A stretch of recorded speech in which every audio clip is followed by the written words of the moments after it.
TikTok use कर रहे हैं तो आपका टिकटॉक यूज़ करना आपके लिए प्रोडक्टिव होना चाहिए, ना कि डिस्ट्रक्टिव या वेस्ट ऑफ टाइम। इसी तरह टिकटॉक से निकलकर इंस्टाग्राम में घुस गए हैं तो भाई वहाँ भी ऐसा कुछ होना चाहिए, जब आप इंस्टाग्राम ऐप क्लोज करो तो कुछ ना कुछ सीख कर निकलो। कहने का मतलब यह है कि जहाँ हो वहाँ सीखो, घर में, दोस्तों में, बाजार में, इंस्टा पर, टिकटॉक पर, यूट्यूब पर, हर जगह को अपने लिए स्कूल और कोचिंग बना लो।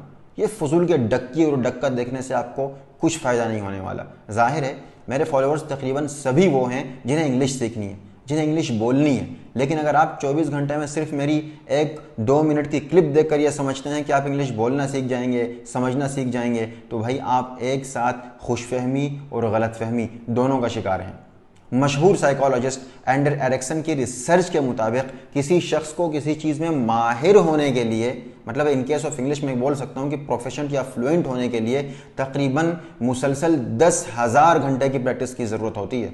इस हिसाब से कोई शख्स अगर रोज़ाना 4 घंटे की प्रैक्टिस करता है तो उसे उसके काम में माहिर होने के लिए तकरीबन 7 साल चाहिए होंगे। वो क्रिकेट हो सकती है, वो दुकानदारी हो सकती है, वो मार्केटिंग हो सकती है, या वो कोई ज़बान सीखना हो सकता है। तो अगर आप चाहते हैं कि आपको 7 साल में इंग्लिश सीखनी है तो आपको रोज़ाना 4 घंटे प्रैक्टिस करनी पड़ेगी, जिसमें English reading, English writing, English speaking और इंग्लिश लिसनिंग सब शामिल हों। हो सकता है किसी को इससे कम वक्त लग जाए, depending on the starting point, कि बंदा कहाँ से स्टार्ट कर रहा है, या उसका कितना फोकस है, या क्वालिटी ऑफ प्रैक्टिस क्या है, सीखने की सलाहियत बनने में कितनी है। लेकिन मेहनत करनी पड़ेगी और सालों तक करनी पड़ेगी।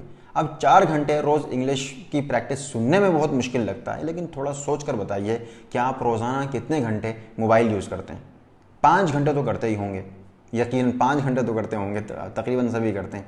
अब बताओ कि इन 5 घंटों में से अगर आप इसी मोबाइल के अंदर 3 घंटे इंग्लिश वीडियोस या ऑडियोज देखने और सुनने में लगा लें तो बाकी बचा 1 घंटा, वो आप कहीं किसी टीचर से, बहन भाइयों से, दोस्तों से, कलीग से, या कहीं बाजार में जा रहे हैं, कुछ खरीद रहे हैं, कुछ खा रहे हैं, कुछ पी रहे हैं। अरे भाई ये इंग्लिश है, ये कहीं भी आप कभी भी बोल सकते हो, कोई ऐसा तो है नहीं कि आप काम छोड़ के कहीं और जा रहे हो।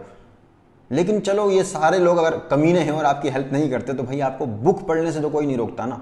अपने छोटे बहन भाई बच्चे की कोई इंग्लिश की किताब लें और 1 घंटा रोज़ पढ़ने बैठ जाएं, चाहे 15 मिनट के लिए, दिन में 4 दफ़ा ही हो। 15-15 मिनट अगर 4 दफ़ा पढ़ोगे तो 1 घंटा वो भी हो जाएगा। बेहतर यही होगा कि 1 या 2 पेजेस बार बार पढ़े जाएं, लेकिन पढ़ना आपको ऊंची आवाज़ में पड़ेगा। हार्ड वर्ड्स को आप सर्च करते रहें। देखो भाई, माहौल आपको खुद ही बनाना पड़ेगा। टीचर आपको रास्ता बता सकता है, आपके लिए चलो रास्ते से किसी हद तक रुकावटें, कांटे, पत्थर हटा देगा, लेकिन उस रास्ते पर चलना आपको खुद ही पड़ेगा। तो जो लोग कहते हैं ना कि 3 महीने में या 4 महीने में फर इंग्लिश बोलना सीखें, अक्सर मैं देखता हूँ वो दीवारों पर लिखा होता है इश्तहारात वगैरह, सब बकवास है, झूठ है। 3 महीने में कोई माई का लाल किसी से इंग्लिश फर नहीं बुलवा सकता।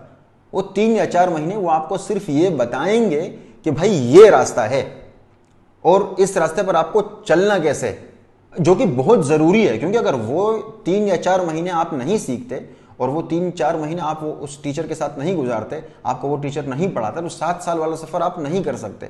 दूसरी बात यह कि ये 7 साल सुनने में बहुत ज़्यादा लग रहा है, लेकिन याद रखें अगर आज नहीं स्टार्ट करेंगे तो 7 साल बाद कहोगे कि अगर 7 साल पहले स्टार्ट कर लिया होता तो आज मैं इंग्लिश बोल पाता। आज बहुत हमारे दोस्त 20 साल 22 साल के हैं, 7 साल बाद वो इंशाल्लाह 27-28 के होंगे और तब भी उनके दिल में इंग्लिश सीखने की उतनी ही ख्वाहिश होगी जितनी आज है, या शायद इससे भी ज़्यादा होगी। लेकिन तब 28 साल की उम्र में शायद आपको इतना टाइम बहुत मुश्किल से मिले जो आज आपको मिल रहा है। तो इस टाइम की कदर करें और देर मत करें, आज से ही अपना सफ़र शुरू करें। क्योंकि 2 ही बातें हैं, या तो कुछ करना है या नहीं करना है। अगर नहीं करना है तो फिर ठीक है, बैठे रहो, बर्बाद करते रहो अपना वक्त। लेकिन अगर कुछ करना है तो फिर क्यों ना